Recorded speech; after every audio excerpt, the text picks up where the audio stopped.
the basketball conversation, rather table tennis. Table Tennis Kenya, they received a sponsorship deal worth 21 million shillings that's going to span over 3 years. How is that going to change the face of the sport in the country? How much saving is going to come through, and how are they going to do that? That's the first conversation we're going to be having. Andrew Mudibo, the president of Table Tennis Kenya, is going to be joining us around that. And on our news cycle, we know that tomorrow Parliament resumes sittings, so there is a build-up towards that.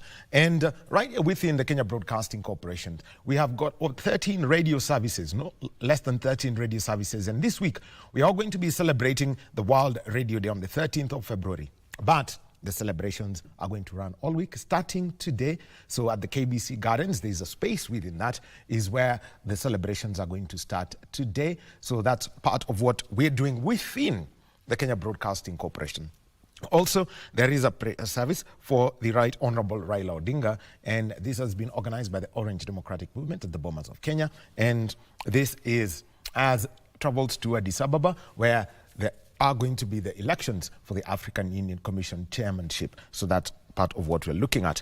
And also the Ethics and Anti-Corruption Commission is going to be launching the police systems audit launch today. So that's another story that we're going to be keeping tabs on. And remember, there is more happening all around, even as the KBC family and the country as a whole. You know, we're also going to be looking at the life and times of the late Leonard Mambombo. Tell us stories about him and everything that he did, you know, as a musician, as a broadcaster over the years, and as we celebrate his life. So the stories and also updates on his, you know, final journey, the funeral service on Friday at 2 p.m. at the All Saints Cathedral before he's laid to rest on Saturday. That's just part of the conversations that we're going to be having this Monday right here on KBC. Our sign language interpreter is Anne Wangeshi. So before Andrew comes into the studio, let's first of all get a look at what went down over the weekend in the FKF Premier League. There was the top of the table clash.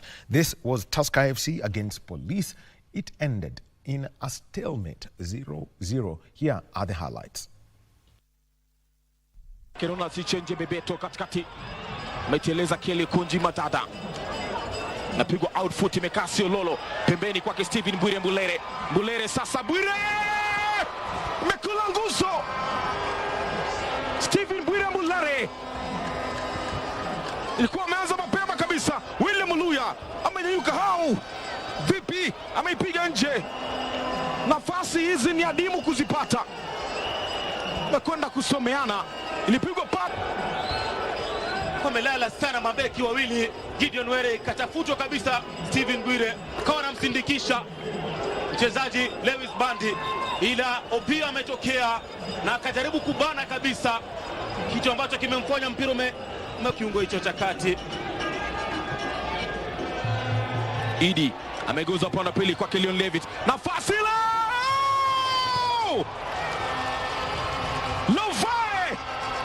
Lovae Levis Opia Junior save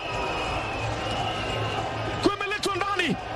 Sio Lolo alijua tayari ngoma imecheza kwenye nyavu, lakini reaction yake ilikuwa nzuri. Pia na Ronald Bebeto Muno Chame ameikosa.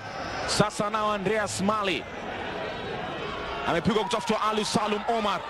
Alu Salum amechelewa. Lovae Levis Opia Junior anapigiwa kofi. Andreas alikuwa amepiga pasi nzuri kabisa, lakini akawa anafika mchezaji Alu Salum. Mlinde lango pia alikuwa ametoka kwa muda unaofaa. Nia ilikuwa labda ni kujaribu kuchip, lakini mlinde lango pia amefanya kazi ya kikweli, na huenda ikawa alikuwa anaogopa tu Alu Salum kutokana na majeraha ambayo ametoka kule nje. Ndio nayo Mali. Anao Muno Chami. Anaachia fataki ile. Amekataa kwanza Kesa. Ya pili imetoka.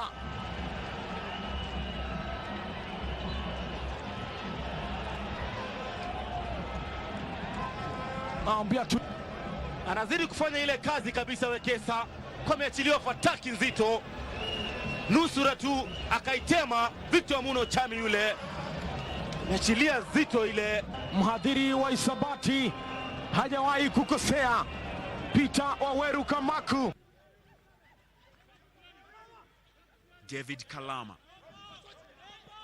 Pembeni huko Idrisa Madidi. Anakuwa na Roger Sobuso Wasega, ametoka wa kwanza. Wanapata ikabu Bidco United. Roger Sobuso Wasega kimchezea madhambi sajili mpya Idrisi Diamadi. Kumemla chobo uzuri Roger Sobuso. Sasa Salim Babu Njarai kwenda kucheza Thomas Onaina Marcelo. Ameanza fupi ile. Tachi ya kwanza imemkataa Victor Kunyeli. Wanaondoka City Stars. Bran Mzee Omondi Mzeles. Piga pasi kule kwake Gilbert Abala. Winga Teleza. Ametoka langoni Daniel Ojuor. Amekosa bado. Gilbert Abala. Nafasi na mjaile. Gilbert Abala. Ilikuwa ni counter attack bora kabisa.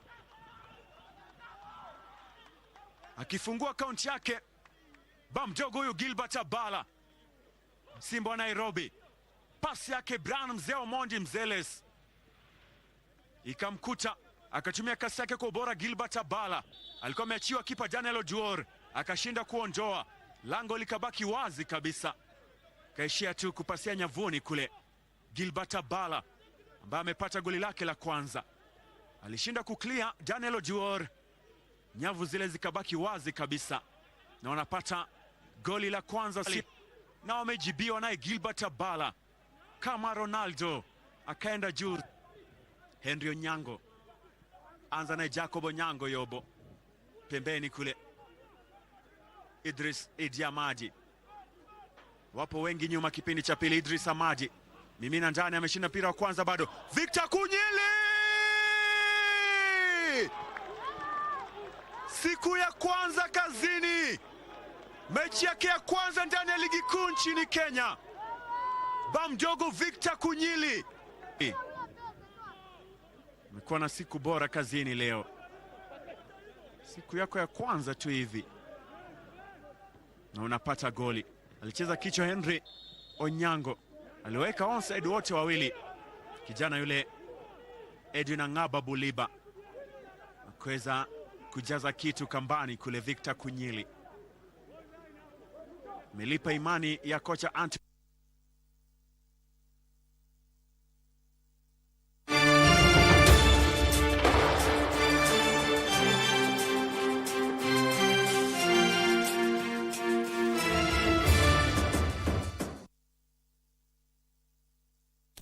Yeah, the highlights of the FKF Premier League matches played over the weekend. 20 matches into the season, and there's still a lot to come. Remember, we're heading into match day 21, and let's see which of the teams we'll be keeping our eyes on.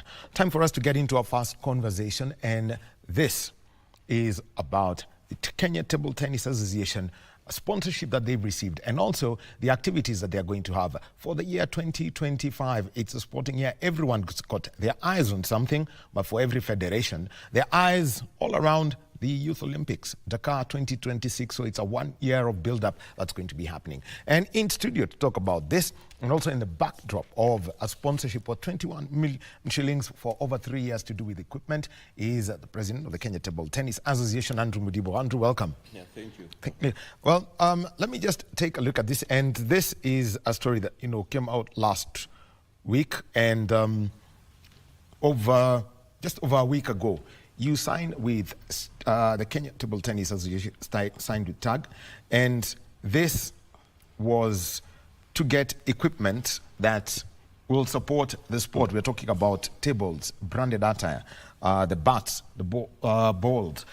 People will talk about, people just look at table tennis and they don't know that given the surface you play on, the flooring, you actually need correct shoes that are right. Yeah. So just give us a background of this deal with STAG and the implication for the sport as it is. Yeah, thank you. Now, the sponsorship deal that we have signed with STAG, which is one of the leading manufacturers of table tennis equipment in the world, it's up to a minimum of around, let's say, 21 million.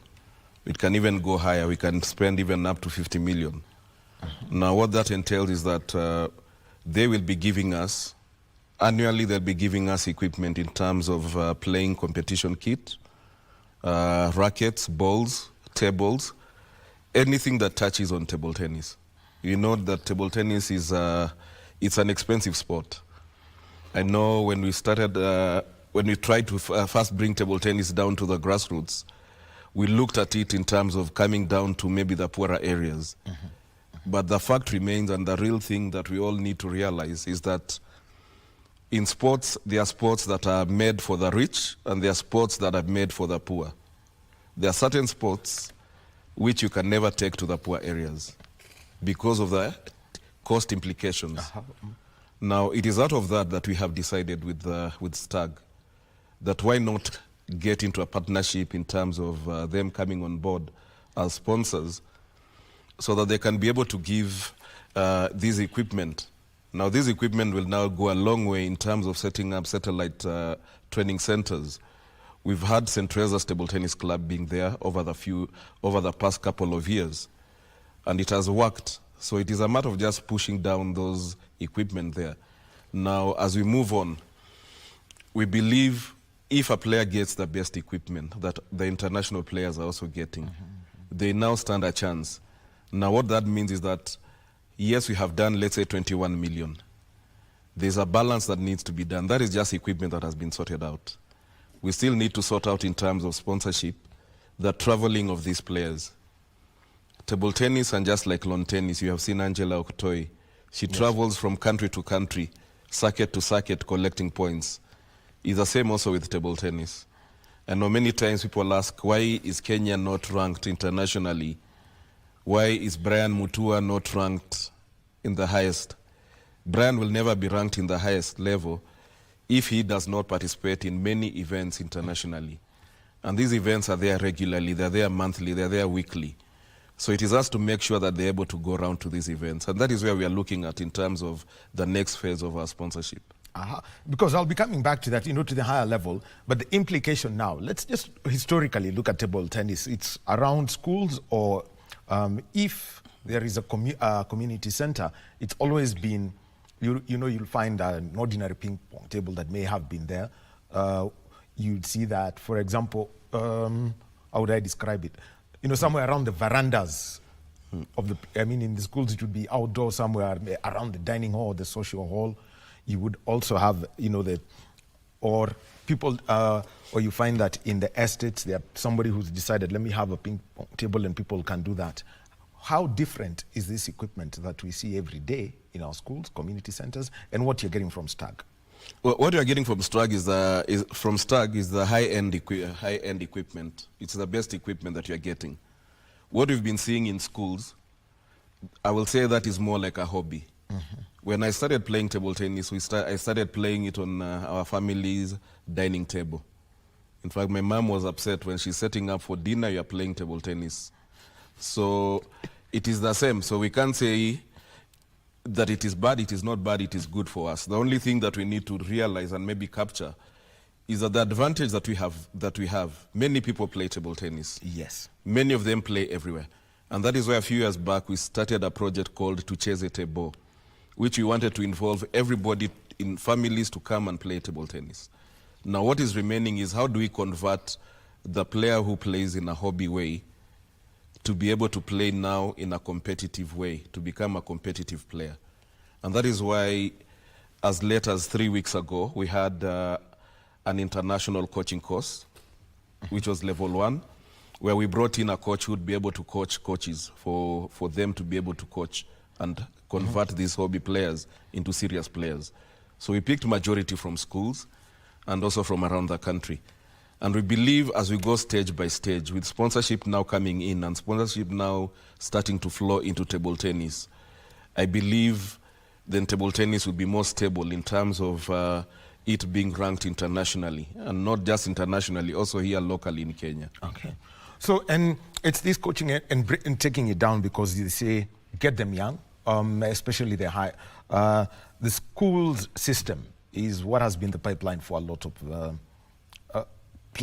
in many sports. It's the school systems that would drive this. You have indicated this. What are the changes that you want to see impacted competitively with schools? When you talk about schools, it's good that you even brought it up. Is that my other hat that I wear is the Deputy President of Africa Table Tennis Federation. I'm in charge of development. And what we are doing and what we are looking at right now as Africa Table Tennis is that we want to get into all schools in the entire continent of Africa. Like in Kenya, we have the Kenya Secondary School Sports Association.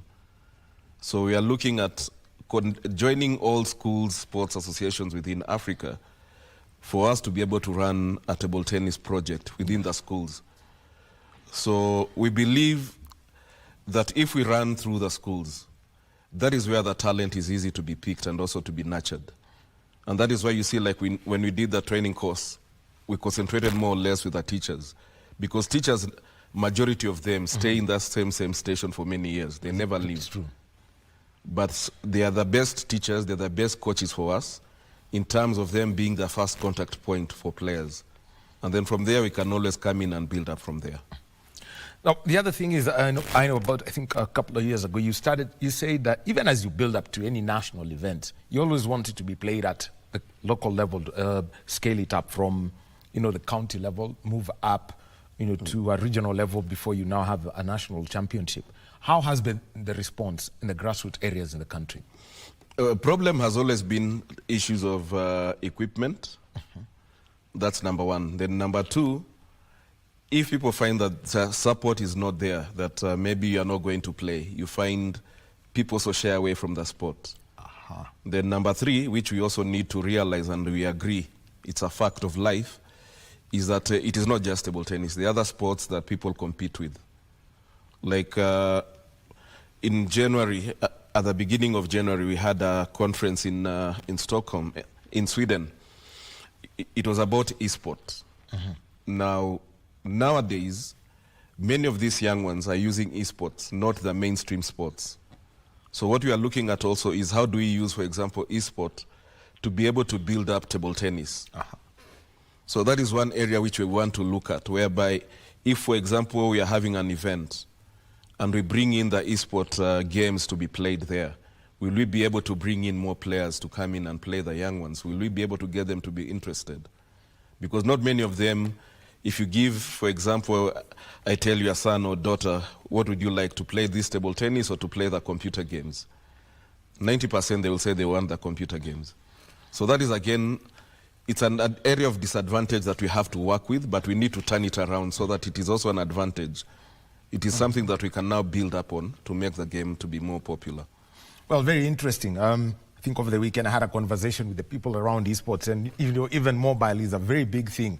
And they're actually willing to work with all these other federations. So looking at, despite that, looking at how people now will adapt, I think part of the equipment that you are receiving, the shoes and all that. And from, for example, the pictures that we have, the ITTF Africa Cup, which Kenya hosted. One of the things is the flooring that is there.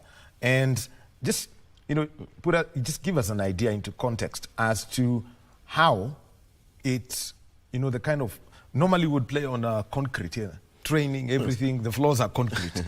But now you move on to what is supposed to be the real surface with the flooring. How is that, a big challenge for you? When we started playing, we all play, let's say, the Kienyeji way, which is not international. You don't even know, but you just played you loved the game, it interested you, and you started playing.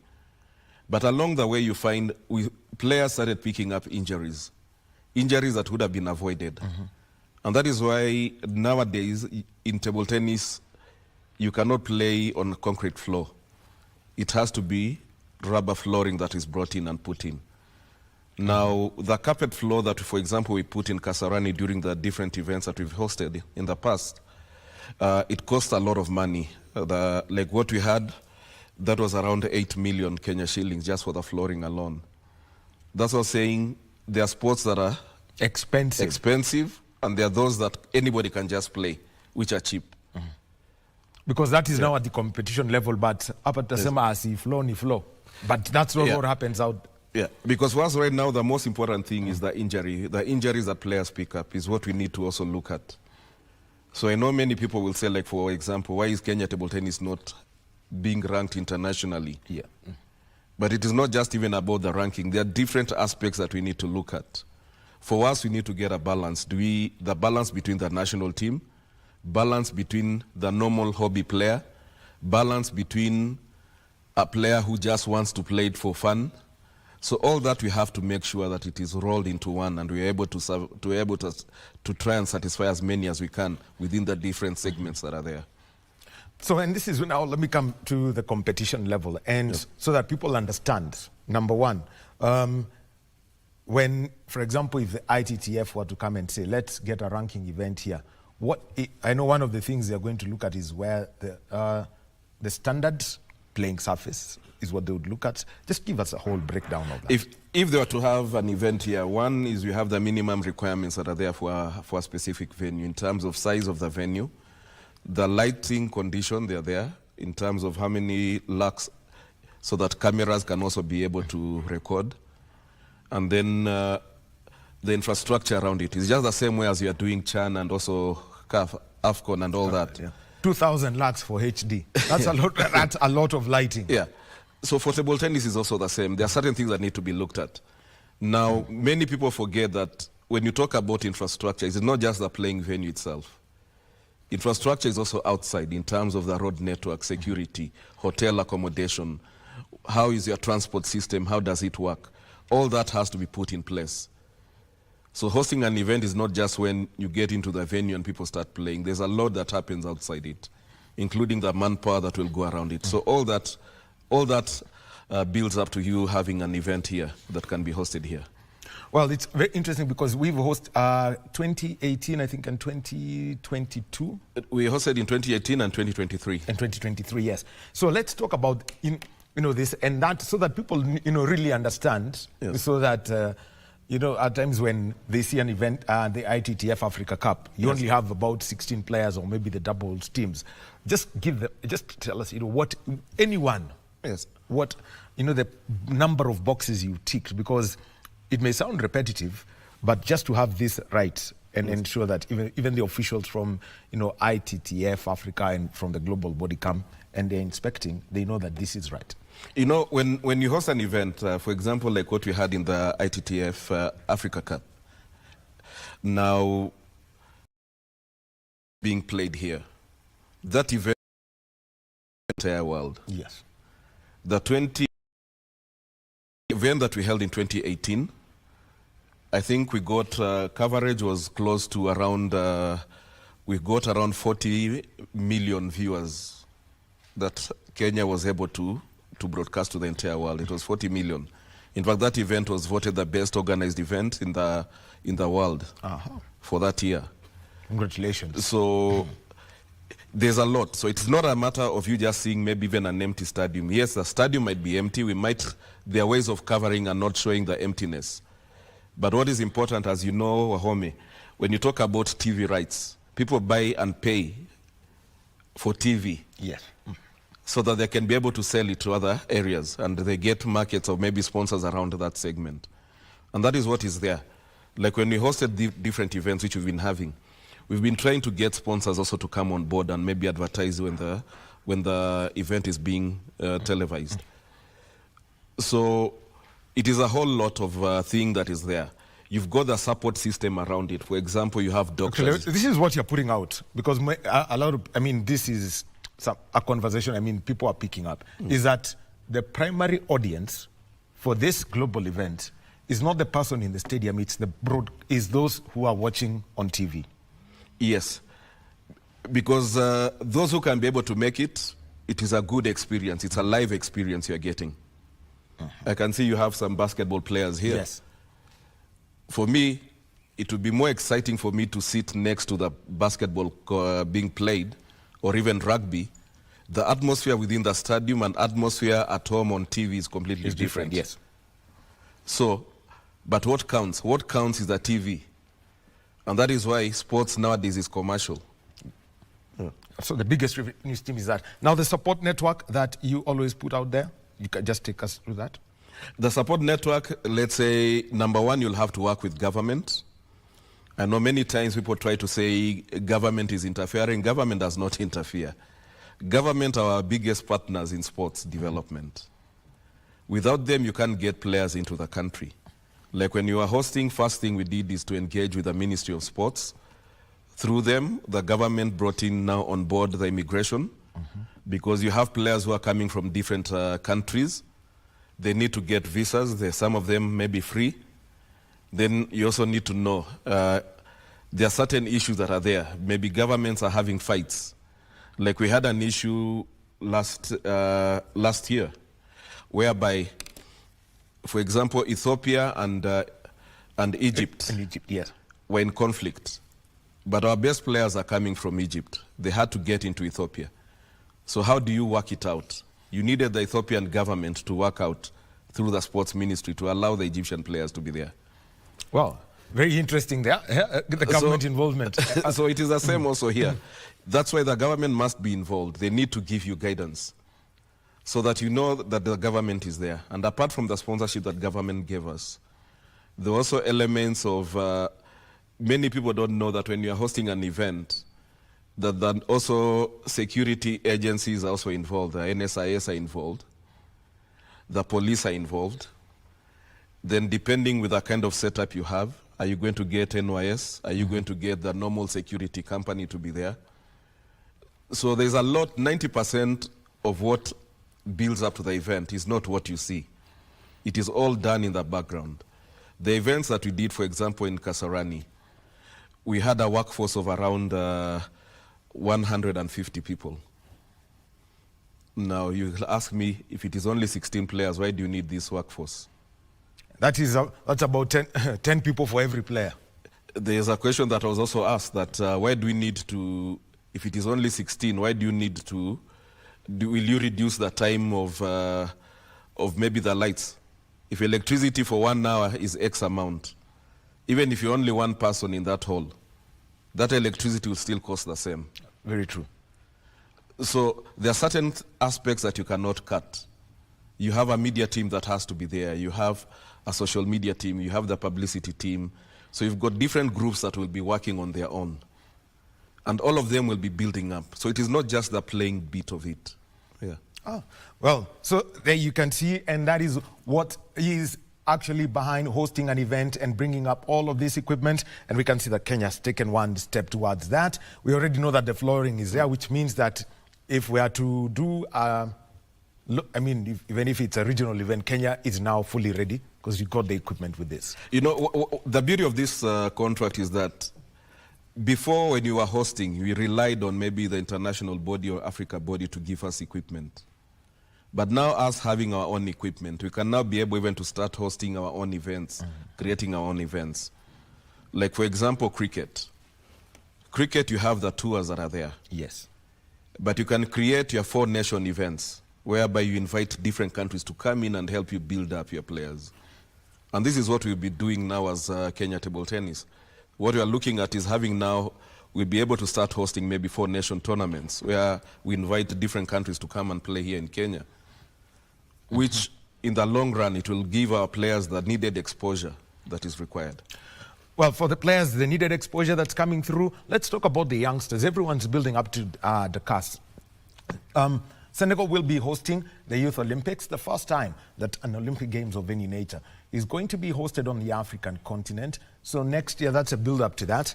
What's the work now being done, and the conversations that are there together with the National Olympic Committee of Kenya, because now the focus is on developing those youngsters for this year.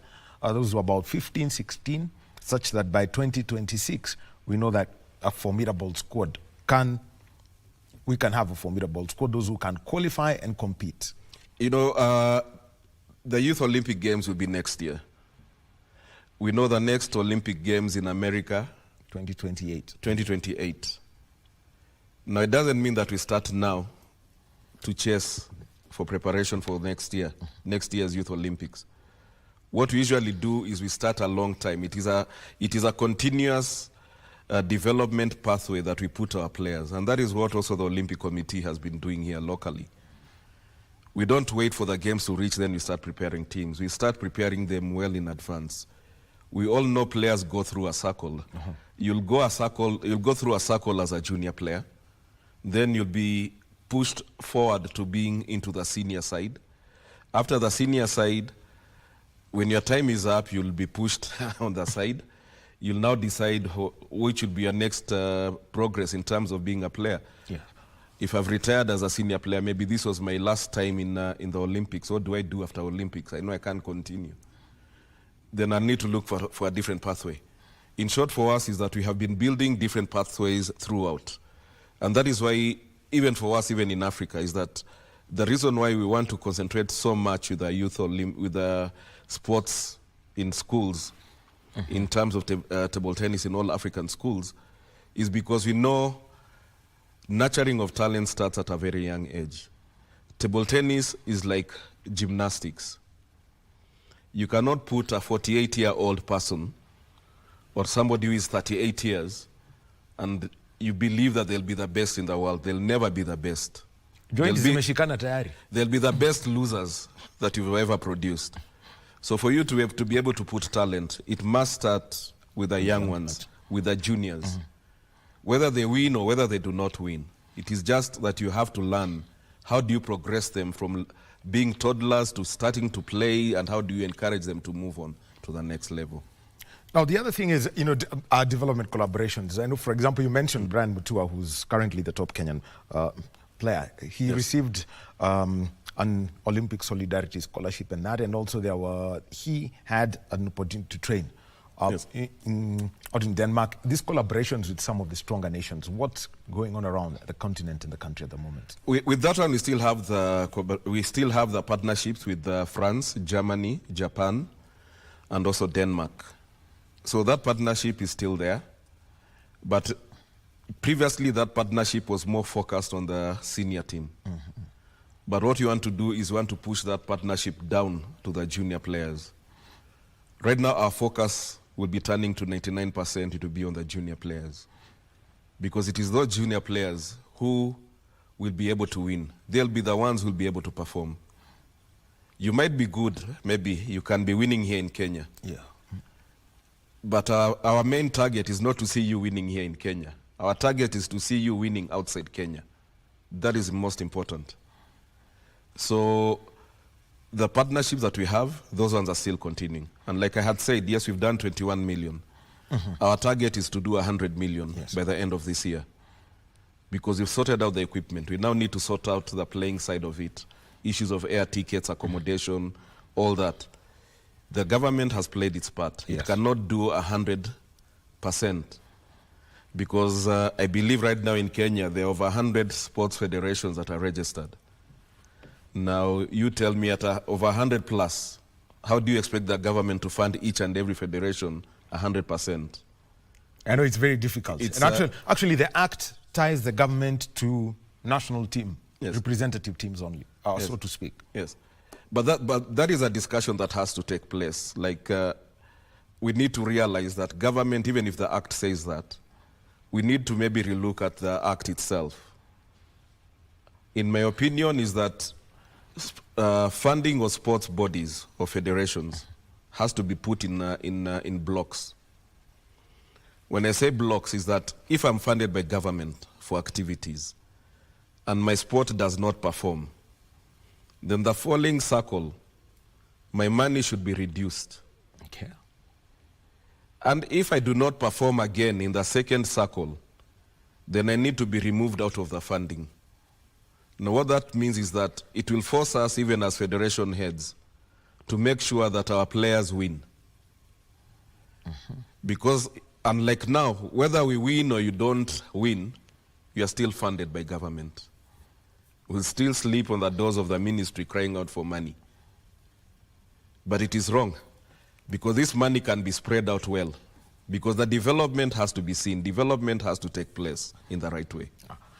And so let's now take a look at that, because we know that this is one of what everyone's talking about, the key activities now for the year 2025, especially around, one, the domestic scene, because also, getting people back into the venues where you're having table tennis, and also for the different representative teams.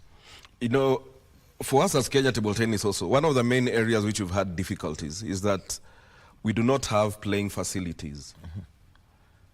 when you get a playing facility, you have to pay for the venue.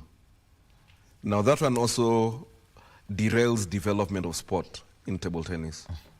So for us this year, our major concern will be where do we get these playing venues that we can be able to work out so that we can have players to be able to go there and play. They need to be able to go and play because, you know, the more hours you put in training, the more better you become. Yes. And it is not just in Nairobi. We are looking at getting facilities across the country. Good thing is that we've got, for example, St. Monica girls in Kitale and St. Joseph in Kitale. We've also got Highway Secondary School. These are just some of the partners who we've been working with because they have been able to give us scholarships for our students or players for the last 5 years. As we talk right now, we've got around 60 students, total of 60, who are on free scholarship from Form 1 up to 4. Now, for us, that is something that we still need to, we will continue pushing it. But in terms of moving forward, in terms of progression, in terms of this year, one is how do we improve on the rankings that we have internationally. And that means that we have to get venues for our players to be able to play anytime, where they can be able to go and play. With guaranteed venue, it becomes easy for Kenya Table Tennis to be able to have a vibrant national league to be set up. So that if a league is set up, then it is easy now to bring in sponsors to come on board. If sponsors come on board, then the sport now is able to grow. And at the moment, looking at what you are talking about, because, you know, you've picked up something that, you know, you would not make friends with many federation people when you talk about, you know, cutting the funding. But we ensure that, you know, this, the sport attracts sponsorship, people who can come in and meet. They always say, first of all, let's meet the cost of making sure that our officials are paid and the people who are, you know, the entire ecosystem is taken care of, and where possible players, you know, movement costs are taken care of. What's the approach being done to see eventually the sport win itself, like they would say, win itself of government? You know, one, we cannot run away from government. At the end of the day, yes, it is our government. Government is you and me. So we can't run away from it. But we must work together with government. We must have a solution. It is like if you are my brother and you are in my house, we are in the same house. When our mother cooks food, me as your big brother, I go and eat all that food. No, small brothers go and scrounge on you as one. So the best thing to do would be, let's agree. This sufuria will be put here. Each one of us will be given a portion. If you are given ugali and the chicken and you are not able to finish, why should you be given the same portion next time? It will be cut. It will be cut. So it is the same also with sports. I know there are some things that have to be said the way it is. There are some discussions that we have to have. It might not be necessarily a good statement maybe with my colleagues, but I believe it is a statement that we all need to sit down and discuss it. Even them, even other federations, you might be at your best, but yes, you might not be able to get that funding that is guaranteed. But if you have funding that is guaranteed and you're able to be told maybe at the beginning of the year, this is X amount we are giving you. And you'll need to account for this X amount in terms of how your performance is. And then every December, we are brought forward and there's a panel that you have to meet and you have to justify. I believe that is how it needs to be done. A full audit, as they would Yes. say. We know that is something that we've got to give feedback to. Major events to look out for, table tennis-wise, for our teams? For our teams, it will be the juniors. As we say, we are building up towards Dakar. So this year, it will all be about the juniors. We have the junior championships, which will be taking place in Tunisia. We'll be able to know if our team will be able to travel. If they travel, that will be good. But apart from that, we are looking at maybe trying to get the team down to China for training. And this will be the junior players who will be going. And then at the same time, we have the World Table Tennis circuit, where we want to get most of our junior players also to start playing in those circuits, so that we start building them up in terms of the competitiveness of the event. It's very interesting that you've mentioned China. We know China to be a very strong table tennis nation. Yes. What are the possible prospects? Just give us a background of that collaboration and how long the juniors will be out in China. China, we are looking at sending the juniors there for at least a month of training. Now, with them being in China, we'll jump them maybe from China to another different country. There's also discussion, which I can't name right now, with a potential country. It's only that within the International Table Tennis Federation, there are elections that are coming up. So I don't want to start saying, and then it is taken like it was an election bribery that Kenya was being given. But there's a discussion which is advanced stage that apart from maybe sending the team to China, we might be able also to do a different country for the players to be trained there also. The other thing is the development of match officials. This, everyone will talk about the coaches. We will talk about that, but there are those people who will be, sit around the tables. The match officials, very important for any country.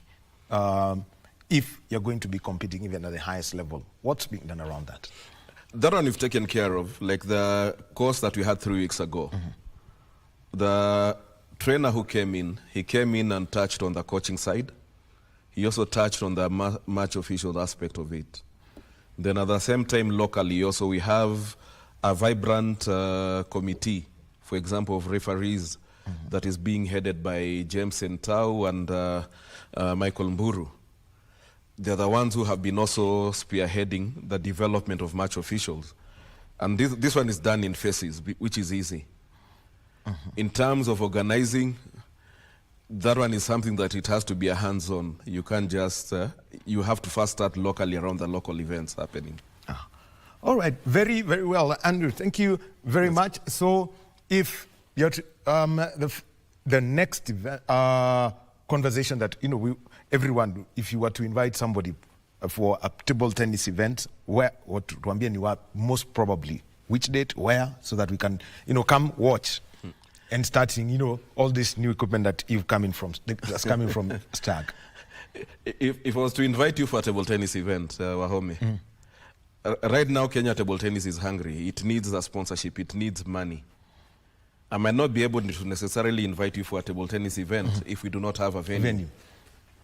So what I'll be inviting you is I'll be inviting you to put money into the account so that I'm able to see your money, and then from there we can work together in terms of building up a sport.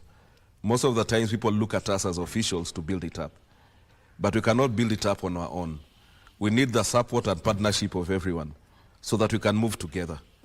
Because if you do not support the development, if you do not come in on board with whatever you are able to do in terms of expertise, then it will be difficult for me to be able to do it. At times when I walk, and I hope that when I say that we've gotten the Stag sponsorship, people will not be stopping me on the streets and asking me for a table tennis table. Kenya Table Tennis does not produce tables. We import tables, we clear tables, we pay duty on the tables. So it is unfair when you ask us to give you a table. It is never that way. We need you also to give us something back so that we can be able to grow the sport for our children. Very, very well. So it's not about what KTTA can do for you. It is what you can do for KTTA. Let me correct it, to paraphrase it correctly, is what are we able to do together? Yes. Well, you've heard it from Andrew Muribo, who's the president of the Kenya Table Tennis Association, a packed calendar because there's activities that they must do. But right now, the most important thing is they have the right equipment that has come through. Thank you very much, Andrew. Have a good day. Yes. Well, we'll be taking a short break and going back to the FKF Premier League highlights. Tusker vs Police, the top of the table clash over the weekend. And after that, let's talk to the Kenya Morans, and they will be traveling to Tripoli, Libya next week, where they will be competing in FIBA AfroBasket qualifiers. They will be facing Angola, they will be facing Guinea, they will be facing Tunisia. And what did they learn from the first round qualifiers? Well, the 4 bowlers, 2 of them, actually 2 bowlers, will be joining us. Derek Ogechi and Ian Otieno, and their coaches, Robbie and Anset Wafula, will be coming on set. Let's take that break and we'll be back.